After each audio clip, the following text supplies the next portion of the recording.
আমিরাতের রাজধানী আবুধাবির ইলেকট্রা রোডের উগ্র হল রুমত বাংলাদেশ জাতীয়তাবাদী দল আবুধাবি বিএনপির উদ্যোগে উগ্র দোয়া মাহফিল অনুষ্ঠিত হয়। সংযুক্ত আরব আমিরাতত নভেম্বরের 30 তারিখ রবিবার ইউএই বিএনপি কেন্দ্রীয় আহ্বায়ক কমিটির সদস্য সরওয়ার আলম ভুট্টোর সভাপতিত্বে অনুষ্ঠান পরিচালনা করে শ্রমিক দল আবুধাবির সাধারণ সম্পাদক জিয়াউদ্দিন বাবলু। এন্ড প্রধান অতিথি আছেন ইউএই বিএনপি আহ্বায়ক কমিটির সিনিয়র সদস্য জাকির হোসেন খতিব। বিশেষ অতিথি আছেন আবুধাবি বিএনপি সাবেক সভাপতি সৈয়দ আমানুল কিবরিয়া, আবুধাবি বিএনপির সাবেক সিনিয়র সহসভাপতি প্রকৌশলী মিজানুর রহমান সোহেল এবং সাবেক আবুধাবি বিএনপির সহসভাপতি মোহাম্মদ পাসামিয়া। এই মাহফিল থেকে বেগম খালেদা জিয়ার রোগ মুক্তির জন্য দোয়া করতেছি দেশবাসী এবং সবার দোয়া।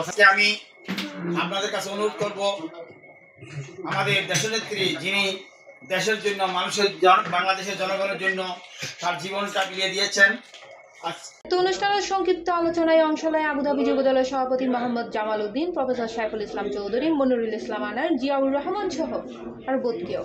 মিলাদ কিয়াম শেষে মাহফিলুদ দোয়া মোনাজাত পরিচালনা করে হাফেজ মোহাম্মদ বদিউল আলম। মোনাজাতত বেগম খালেদা জিয়ার পরিপূর্ণ সুস্থতা কামনার পাশাপাশি শহীদ রাষ্ট্রপতি জিয়াউর রহমানের আত্মার মাগফিরাত এবং বাংলাদেশের সার্বিক কল্যাণ কামনা করে দোয়া করা হয়।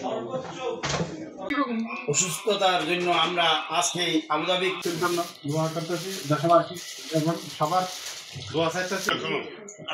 তিনবারের প্রধানমন্ত্রী দেখা গেছে পৃথিবীর সর্বত্র আল্লাহ তাআলাকে ইলেকশন জন্য যা যেভাবে পারি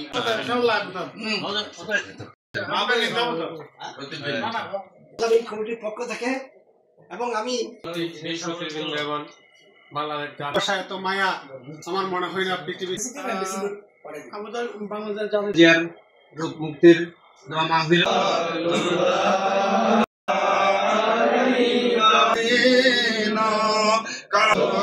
সি প্লাস টিভি চট্টগ্রাম।